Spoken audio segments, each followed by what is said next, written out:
lyaffe ya Ttaka yenze Bulime Nathan akusinziira mu kitundu kye bayita Lubaali naye eggombolola Twala ya Kitumbi sub county eyo Kasanda district. Ensonga nga bwe mbagambye nti ya Ttaka ekifo ekyo we tuwangaalidde kiriko ebyalo ebiwerera ddala 7 ebyatongozebwa okubeera nti byebyalo ebitudde ku ttaka eryali eryaliizi ey'omugenzi ndi wala na Drake. Nze ayogera nammwe nkoze ng'omuwandiisi okumala ebbanga lye tumaze ku ttaka eryo ku nsonga z'ebyettaka eryo era ku kakiiko ke tuyita steering committee akakulembera abatuuze abasobera ddala emitwalo 3 abawangaalira ku ttaka eryo. Tumaze ebbanga era twawandiika ebbaluwa mu nnaku z'omwezi nga 7 omwezi gwa January mu mwaka 2020. Ebbaluwa eyo ne tugiwa Honorable waffe Bukenya Michael Iga atukulira mu kitundu kino ekya Bukuya constituency yetukiwa president nga twekubira endulu tusaba ettaka eryo bwe liba liweddeko lituweebwe ffe ba sitting tenants tulibeereko. Ebbaluwa eyo yatuusibwa bulungi ewa president era n'awulira omulanga gwaffe n'atuddamu n'atuweereza ebbaluwa eyali ku nnaku z'omwezi 3 ogwa March 2022 eyaleetebwa Honorable Judicial Nabakoba akulira eby'ettaka ne RDC wa Kasanda district yaliwo ne banjulira ebyalo ebyo 7 byonna nti president atuwadde ettaka. Wabula ebbanga bwe lyayitawo nga president amaze otuwa ettaka twali tulina okugoba ku biwandiiko olw'ensonga nti ettaka teriweebwa mu bigambo. Ku mbeera ey'okugobako ku biwandiiko ebyo twagenda mu maaso n'okunoonya ofiisi eziyinza otuyambako tusobole okufuna ebiwandiiko ebyo. Ofiisi ya Minister Judicial Nabakoba ne batwadvisinga tukole kye tuyita Community Land Associations, buli kyalo kifune Community Land Association gye tuyita CLA. Era bwe kiba kiwedde district etuyambeko okukola ebyapa by'ettaka ebyo nga basinziira ku buli kyalo. Wabula obubaka bwe bwagenda mu maaso n'okutuuka ku district n'ebanga eyeesuuliddeyo ogwa Nagamba nga beekwasa ekigambo kimu president yalagira naye bo tebayinza kubeesingira nnyo ku kya president, balinda ne minisita ababuulire kuba ye yaleeta obubaka obwo. Finally minisita Nabakoba n'awandiika ebbaluwa eyaleetebwa e Kasanda era ne bagifuna ng'era abalagira okufollowinga presidential directive ne bakeyalinga mu mayina tebakitwala nga nsonga nkulu. Ekyo bwe kiggwa twagenda mu maaso era nga twekubira ku ndulu ne tusisinkana Kaawo wa Kasanda district yennyini. Kaawo ne tutuula naye n'atusuubiza agenda kuhandolinga mmata eyo n'abakulira eby'ettaka. Wabula na wano we twogerera Kaawo tulinda atuddemu tannatuddamu. Okusinziira ku bakulira eby'ettaka ku district e Kasanda ffe kituleetera endowooza egamba nti balabika balina okweyagaliza okwabwe nga bo kuba baabeera nga bakitugamba mbu bannannyini liizi bakyagiriko, of which liizi gye bagamba mu bakyagiriko ya expiringa dda eyiseewo kati emyaka ndowooza nga 3 ng'erimu ya expiringa. So Jazi Musasizi, a resident of Kitumbi Valley land, the land which is being talked about, and that sub-county also is called Kitumbi. I'm its representative at the district as a district male councillor, and I'm a deputy speaker of this district, Kasanda. So talking about this land, Kitumbi Valley land, this land we are staying on that land, Kitumbi Valley land. And all along we have been with quarrels with those who were so-called landlords, administrators, but eventually we filed in our application upon its expiration. We are filing our applications, and the president of this republic, Uganda, gave us this land, written show me that thing, written a letter giving us this land, because our applications, upon all of them who had applied, we were the people who were staying on that land, and also the president, upon knowing everything about that land, agreed and written this letter that let us be given this land. So the Land Commission got interest in this land, getting the so-called, they wanted to develop, it was industrial hub, getting an industrial hub of 1 square mile. But all the land was occupied. We were there. Nobody, nothing like any land, any area which was not occupied. We went with Honorable Twakolaki at Land Commission, and we filed our letter that informing the Land Commission that we have no land which is vacant. So that one, we went also to Honorable Minister Nabakoba with Honorable Twakolaki. Honorable Minister asked, isn't there any land which is not occupied, that this industrial hub be given this land, that because our area is the one which was going to benefit from the development which was being brought by the government. But we explained to the minister that we have nothing like a vacant land. All the land is occupied by the people there. And Honorable Minister said, okay, if it's like that, let me write a letter informing the land board to go on giving that land to the people, sitting tenants. So upon giving that letter, the land board, it has failed to process and to give that land to the people. After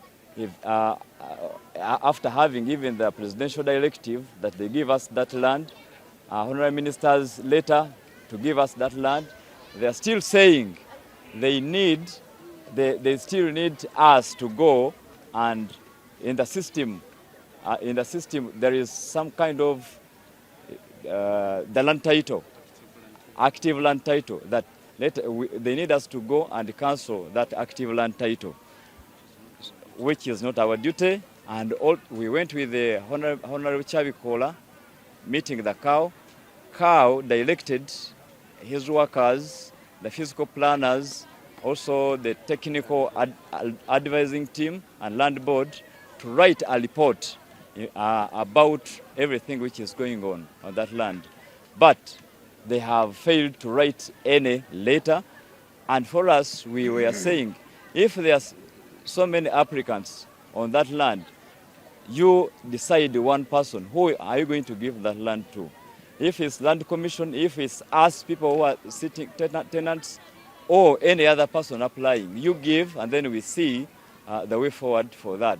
But they cannot say, as the land board, they have failed to give away that land when they have the full authority over that land. But county, 100% is supporting NRM government, and me, I'm on NRM ticket. Even today, it's a voting day. My voting, they have been voting me in my absence. After voting, I went away, and then meeting the minister at this place, explaining our concerns over our matter. We still love NRM, we are supporting it. We are over 30,000 people on that land, and it's 5 square miles, and we have no threats. Only the threat we have is after voting the president of this country, that maybe there are some connivance within land board, that maybe they are still fearing that this election period, after it, we could still be having some, we shall get some threats. But as per now, we don't have any threat, and people are demanding their land titles. They need land titles because they are saying maybe the president gave an empty promise. So they are saying even after president writing a letter, minister writing a letter, and then the land board is still refusing to decide on who to give land. So they are saying maybe even the election period coming, they do have that feeling that maybe they are not going to vote just because the president gave an empty promise. But for us, we know the cause of that, and the minister, Sam Mayanja, today has addressed it, that has given 10 days. If the land board doesn't respond positively, and in 3 months, without getting our titles of CLAs of 7 villages, they are going to be imprisoned. So, for that, I think we still have a trust in our government, and we still have a trust in what President gave us. We still have trust in our Minister Bebagoba and Sam Mayanja to help us and discipline this land board, and also fulfill the promises which the President promised the people of Kitumbi Valley. Thank you. Ettaka lino lyenkana square miles 5 era liriko ebyalo 7.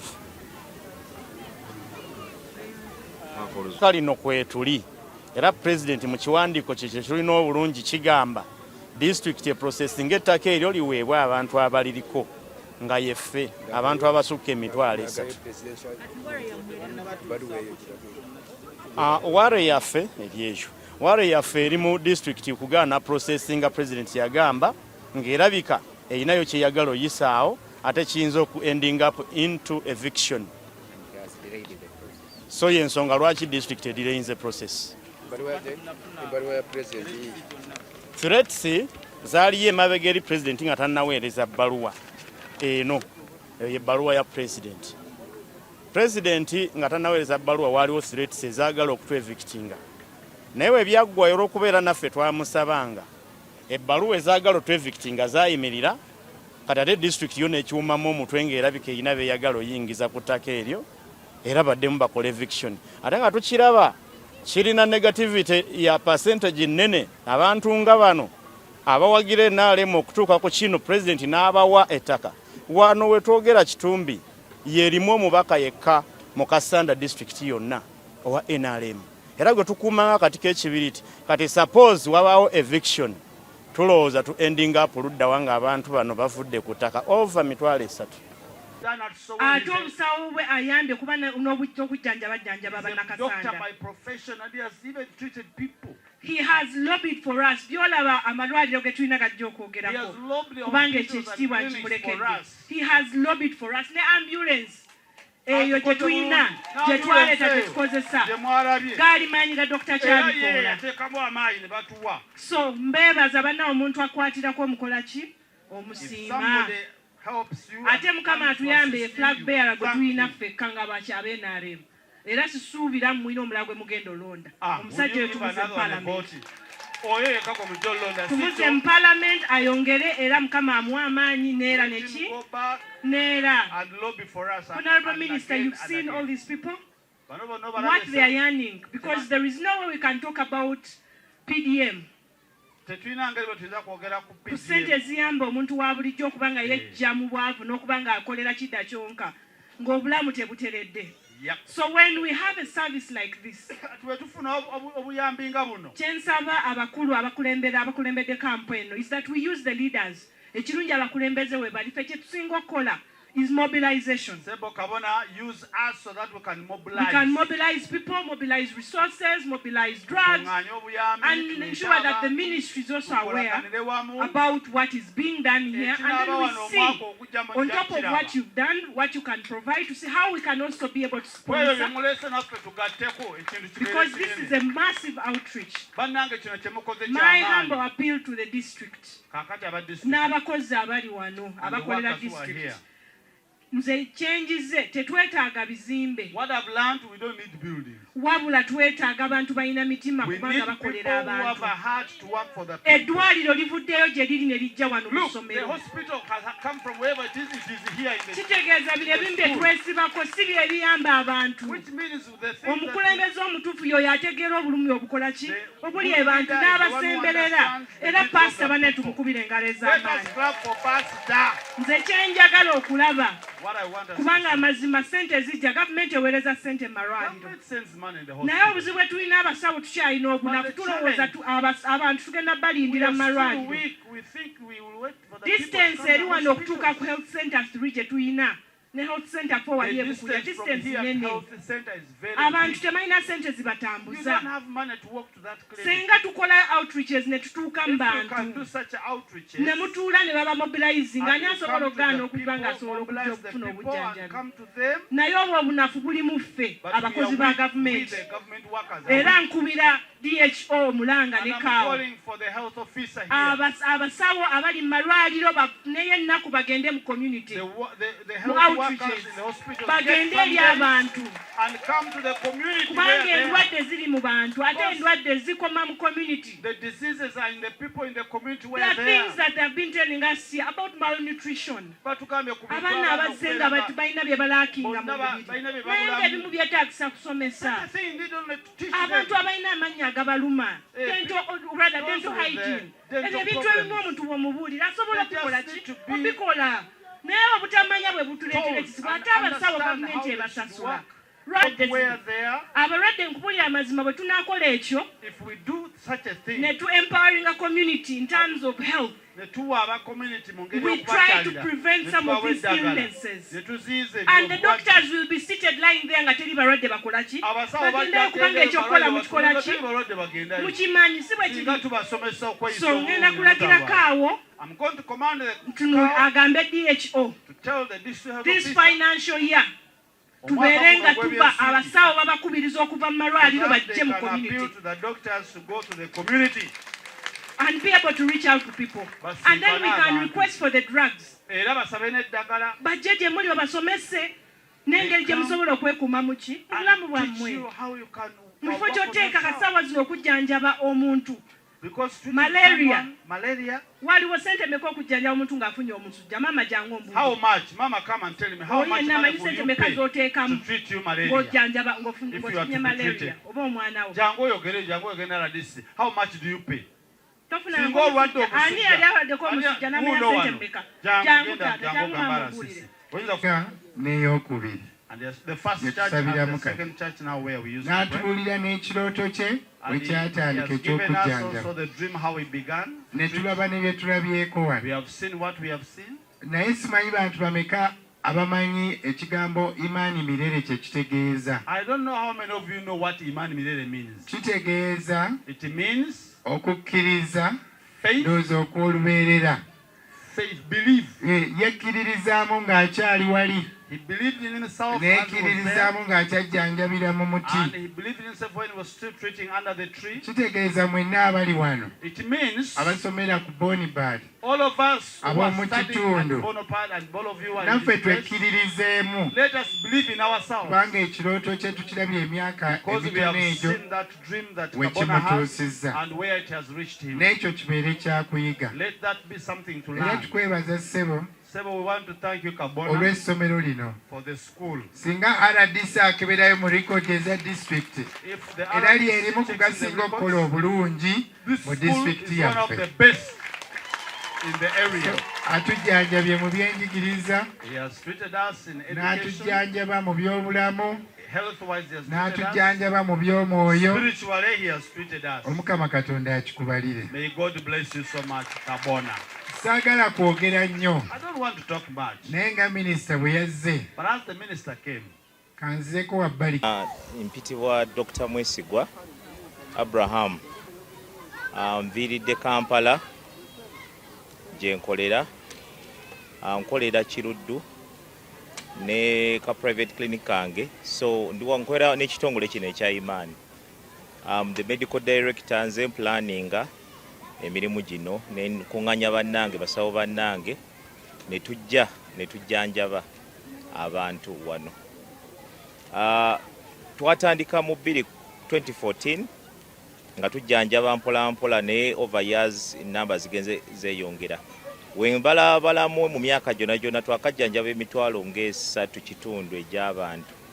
Ne wiiki eno tulinga kwa department za njawulo tulinamu endwadde z'abaana, tulina endwadde z'abantu abakulu, tulina endwadde z'abakyala, ab'embuto n'abakyala, tulina abantu tubakolako ka TV ke bayita ka sikaani, tukebera emisaayi egy'enjawulo, tugaba eddagala ate ne tulongoosa amaaso n'okugaba gaalubindi n'okulongoosa ensenke. Then ne tulongoosa n'endwadde eza sajjala entontono nga obuzimba obw'oku lususu, zihania, ebintu ebyo empanama, ebyo byonna tubadde tubikola ki? Tubirongoosa.